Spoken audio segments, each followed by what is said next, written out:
Thank you for the introduction. So this is the work I did at NYU, where my supervisor Daniel Wigdor and I were just in New York. We were wondering whether we can do something cool. So we just hang out in Ken's lab for like 6 months, and we did this. Hope it's cool to you. So in recent years, we see a lot of applications for virtual reality, including gaming, education, storytelling, and many others. And the immersive 3D environment, coupled with properly designed content, really allows the user to directly interact with the experience, whose physics and mechanics are only limited by our creativity.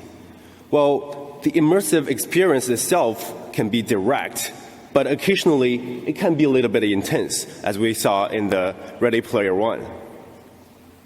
So here, this little girl is really frustrated because she lost a bunch of things in the virtual world.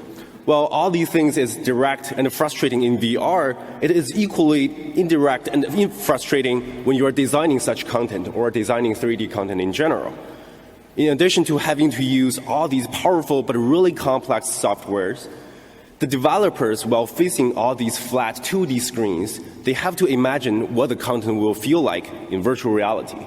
But the problem is, what you see in 2D is not what you feel in 3D. And besides, how come they get to hang out with their friends, but we have to just sit there alone, stuck in our chairs and work alone? Now, our lasting impact award winner sit there, and she said, we need to do work together. So in recent years, there is effort of enabling individual and collaborative content creation in virtual reality.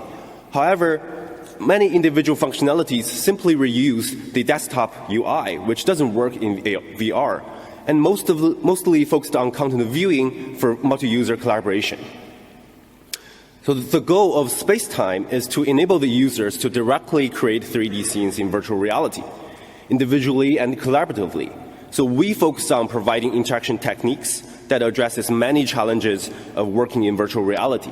And we seek to provide fluid content creation experience with 3 interaction concepts: container, parallel object, and avatar object.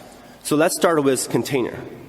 One thing that you will realize immediately when you're designing a scene in VR is you need multi-selection.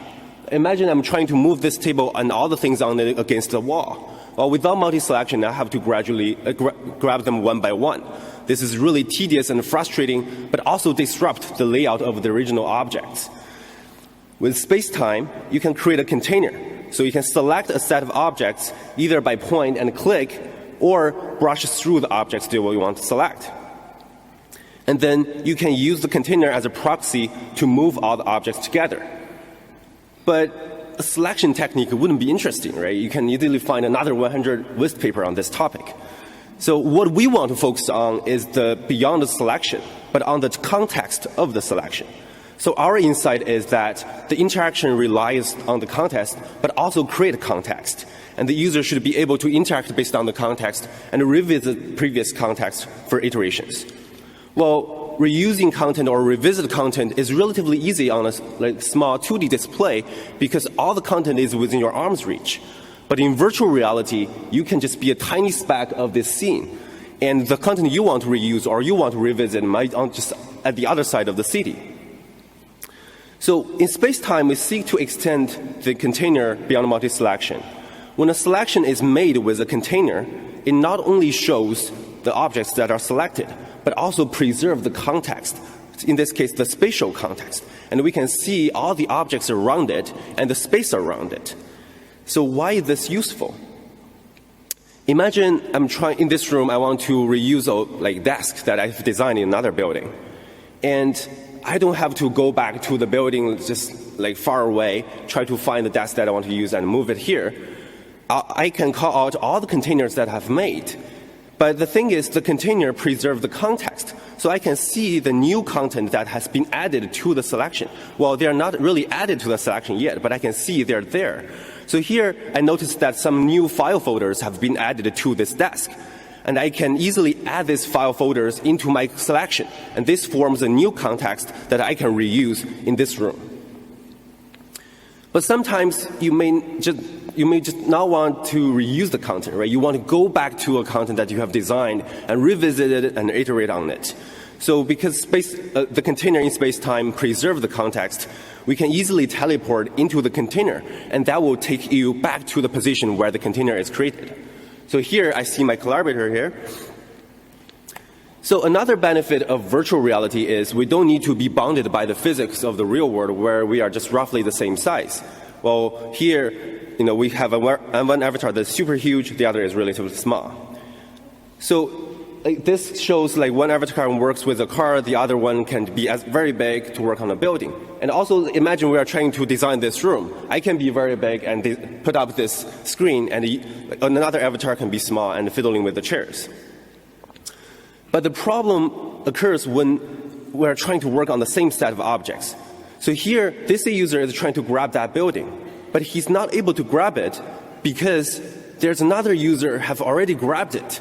But he's just so tiny and behind the buildings that the other user is not aware of his existence. And, I'm not happy with this design. So I was like, this is my version of the design. And this can be even worse when they are so stubborn of their own design. So here, they just take turns to move the things back and forth. And this turn-taking is really time-consuming because we have to wait for each other to do their design. But the problem is they also block my design, right? I want to build more things beside the building. But also, every time I move the building, I disrupt his design. So this is really disruptive. So when Evan Sutherland pioneered the virtual reality, he said the ultimate display would, of course, be a room within which the computer can control the existence of matter. Handcuffs will be confining, and the bullet will be fatal. And if this is the vision that the haptics guys are trying to work towards, if a virtual bullet can be fatal, we really need to solve this problem for these two users. So what is this problem?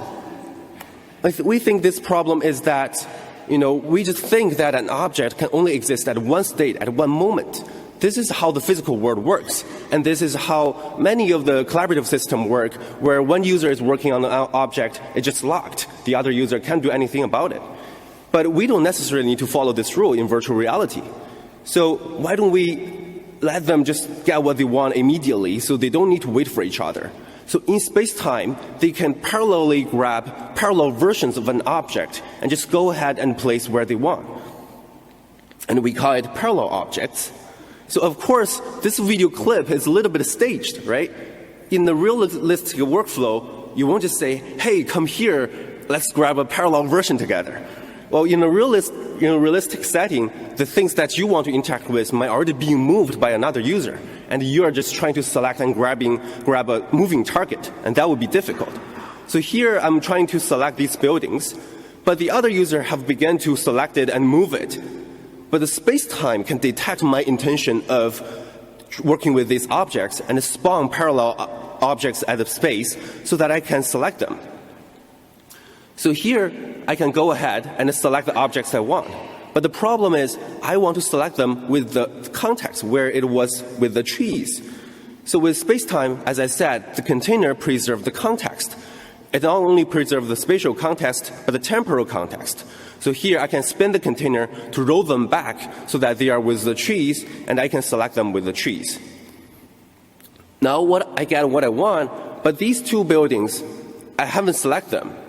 And then, which means I haven't indicated any conflicts to them, so it just gradually disappear because there is no conflicts. So the other user, when parallel objects are created, he will receive a notification on the container that he's using to indicate that there is a conflict. And then this two user can start to engage a conversation and start to figure out which version they want to keep. So let's back up a bit. Without parallel objects, user A will put down a design. The other user might not be happy, and because they are disruptive, so they have to go back and forth to figure out which one works best, and eventually resolve the conflict. But with parallel objects, each of them can simultaneously achieve what they want, and then they can just dive into the conflict resolvement right away. But conflicts essentially are just different design choices, right? And design choices are good. You have multiple options. You can choose the one that you work best. So in space-time, we can explicitly create different versions to play with the different design. So here, my video is not playing. So the space-time continuum for this video just stopped.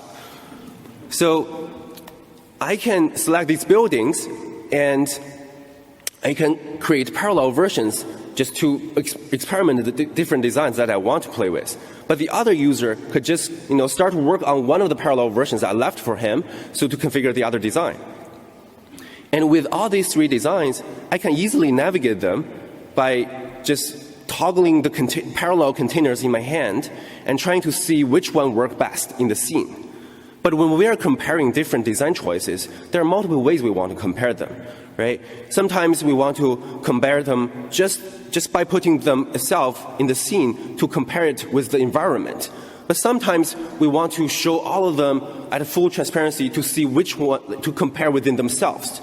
So Spacetime support both of the comparison to let the user pick the one they want. So this is the parallel object. It's our solution to enable users to explore multiple design variations and to handle conflicts when there are multiple users. But in a shared virtual environment, conflicts not only occur of the design that you're working on, it also occurs between people. So most of the virtual reality environments support teleportation. So it allows the user to quickly navigate a large space. This is usually fine. So here, my colleague and I are discussing about this park, and he realized there's another park that is interesting, but it's on the other side of the city. He just teleported.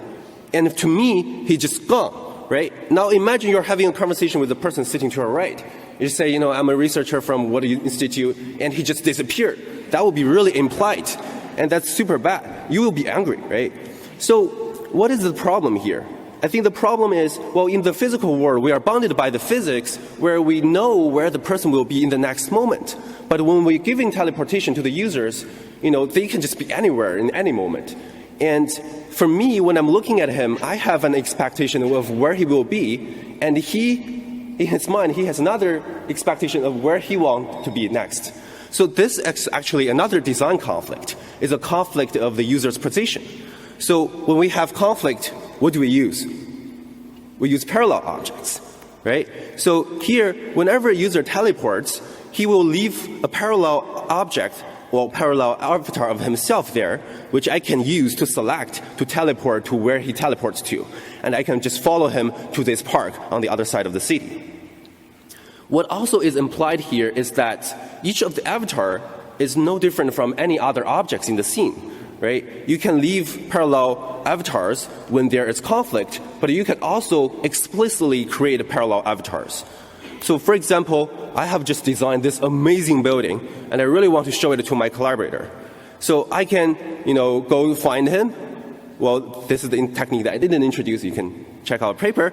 So here I want to grab his attention, but I can't really grab him as I grab other objects, right? Just thinking that another person sitting beside you are just grabbing you and moving you around. So it will cause serious motion sickness because you're just losing the agency of your body.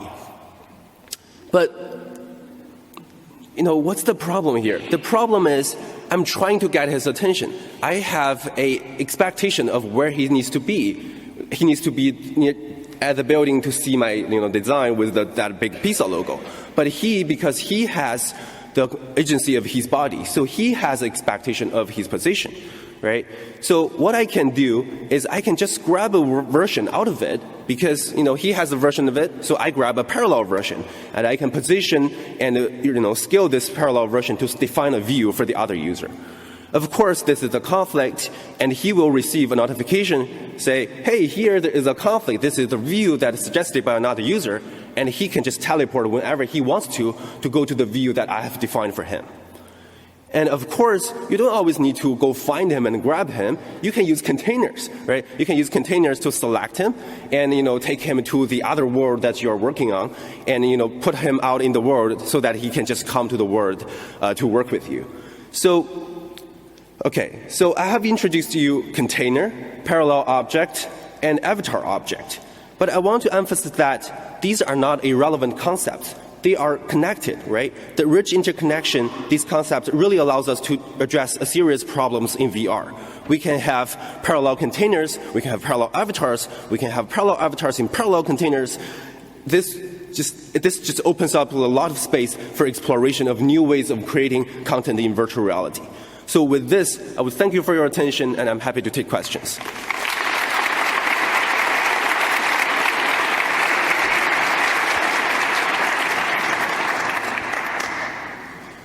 Again, microphones at the front for questions. There's one over there. Hi, I'm Jackie Young from Stanford University. Great work, great talk. I wonder, when you design a system, do you start from gathering problem of existing designs, or you have some kind of way of thinking this problem and then find out this few specific problem that you try to solve in this system? So we didn't really grab a bunch of people into our lab and try it out, because there isn't really a really full-featured collaboration system yet out there. So what we did is just we do this iterative design where we build a version and we grab just people, there are a lot of visitors to Ken's lab. We just let all of them try them out, and then trying to get their feedback and just gradually working towards the version that we want to address their problems. Yeah. Thanks. Hello, Kendra from the University of Calgary. When I'm thinking about parallel objects and kind of conflict management, I think about Git and kind of how complicated that can get, because sometimes my changes are small and go well with your changes, and we can just move them around, and sometimes they're in direct conflict.